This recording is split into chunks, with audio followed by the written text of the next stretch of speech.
만원 버스에서 누군가 당신의 발을 아주 세게 밟고 지나갔어요. 사과 한마디 없이 멀어지는 뒷모습을 보며 울컥 화가 치밀죠. 이 감정이 단순한 기분 탓이 아니라 몸을 망가뜨리고 있다면 어떨까요? 지금 이 순간에도 당신의 혈관과 장기들은 실시간으로 파괴되고 있어요. 사무실에서 팀장의 불합리한 꾸중을 듣고 있는 당신을 상상해보세요. 머릿속에서는 이걸 지금 나보고 다 하라는 거야? 라는 외침이 들리죠. 그때 당신의 부신에서는 아드레날린과 코르티솔이 폭포수처럼 쏟아져 나옵니다. 마치 컴퓨터 CPU를 무리하게 오버클럭하는 것과 아주 비슷한 상태예요. 호주 시드니 대학교의 2015년 연구에 따르면 이 위험은 실제합니다. 강한 분노를 느낀 후 2시간 이내에 심장마비 위험이 8배나 높아져요. 조선시대 연산군은 화를 참지 못해 늘 얼굴이 붉게 달아올랐죠. 기록에 따르면 그는 극심한 두통과 가슴 통증에 시달렸다고 합니다. 왕의 권력도 분노가 뿜어내는 독소로부터는 몸을 지켜주지 못한 거예요.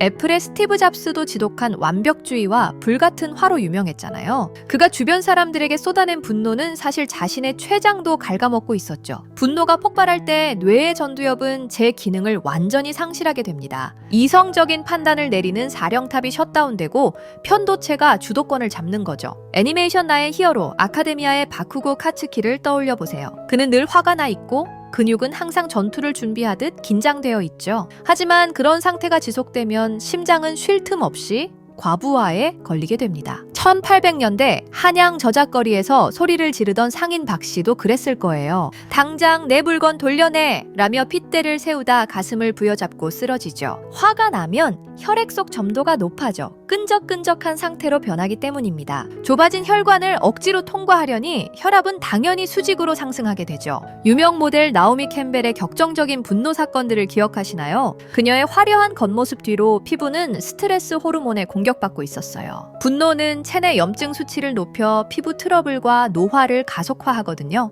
예일대학교 연구팀은 분노가 소화기관을 멈추게 한다는 걸 발견했어요. 소화에 써야 할 에너지를 근육으로 전부 보내버리기 때문에 위장이 굳어버리죠. 스폰지밥의 징징이가 늘 짜증 섞인 표정으로 배를 움켜쥐는 이유이기도 합니다. 그는 매일 반복되는 이웃의 소음과 일상의 스트레스에 절여져 있어요. 심리학에서는 이를 만성적 분노가 만든 신체화 장애라고 부르기도 해요. 이순신 장군도 명량해전 당시 배신과 모함에 대한 화를 삼켜야 했죠. 난중일기에는 그가 밤마다 속병으로 잠을 이루지 못했다는 기록이 가득해요. 꾹꾹 눌러 담은 분노는 결국 장부의 속을 까맣게 타게 만들었던 겁니다. 엘리자베스 블랙번 박사는 텔로미어라는 신비로운 조각에 주목했습니다. 세포의 수명을 결정하는 이 조각은 분노를 느낄 때마다 짧아집니다. 화낼 때마다 당신의 유전적 수명이 실시간으로 깎여 나가고 있는 셈이죠. 심장 박동수가 분당 100회를 넘어가면 당신의 몸은 비상사태를 선포합니다. 근육은 딱딱해지고 혈당치는 급격히 올라가 당뇨 위험까지 높아지죠. 분노를 조절하지 못했던 야구선수 타이크 오브의 말년은 매우 고독했습니다. 그의 몸은 오랜 기간 쌓인 화 때문에 만성질환에 시달리고 있었죠. 강력한 타격으로 전설이 되었지만 정작 자신의 몸은 지키지 못한 거예요. 분노를 터뜨린 직후에는 일시적인 카타르시스를 느낄 수도 있습니다. 하지만 그 대가는 당신의 소중한 혈관벽이 감당하고 있다는 걸 잊지 마세요. 한번 상처 입은 혈관은 예전처럼 매끄러운 상태로 돌아가기 어렵거든요.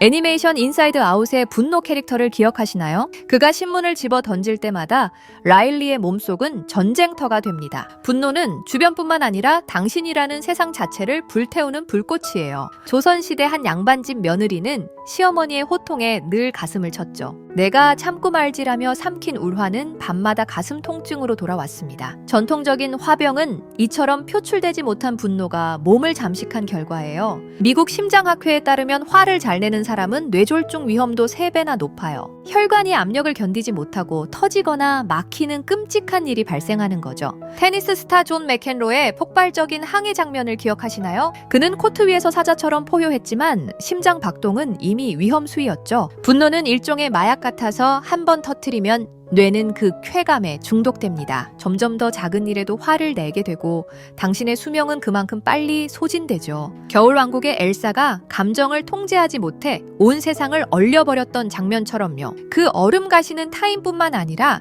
결국 자신의 마음까지 가둬버렸습니다. 화를 내는 것은 당신의 몸에 스스로 독약을 주입하는 것과 다름없습니다. 고려시대 무신들은 전쟁터의 살기 속에서 늘 분노에 휩싸여 살았죠. 그들 중 다수는 전쟁이 끝난 후에도 갑작스러운 심장질환으로 생을 마감했습니다. 평생을 전시 상태로 지낸 몸이 더 이상 긴장을 견디지 못한 거예요. 할리우드 배우 크리스찬 베일의 촬영장 폭언 사건도 유명한 사례입니다. 그의 목소리는 갈라졌고 얼굴은 실시간으로 노화되는 것처럼 일그러졌죠. 강한 분노는 안면 근육을 수축시켜 주름을 깊게 만들고 인상을 고착시켜요. 분노가 당신의 췌장을 공격하면 인슐린 분비에 치명적인 장애가 생깁니다. 스트레스 호르몬이 혈당 조절을 방해해 몸을 서서히 망가뜨리는 거죠. 이웃집 토토로의 아빠가 늘 허허 웃으며 지내려 했던 건 지혜였을까요? 그는 고된 일상과 아내의 병환 속에서도 감정의 평온을 지키려 노력했죠. 덕분에 그의 혈관과 심장은 폭발적인 분노로부터 안전할 수 있었습니다. 화가 날 때 당신의 몸은 100m 달리기를 하는 것보다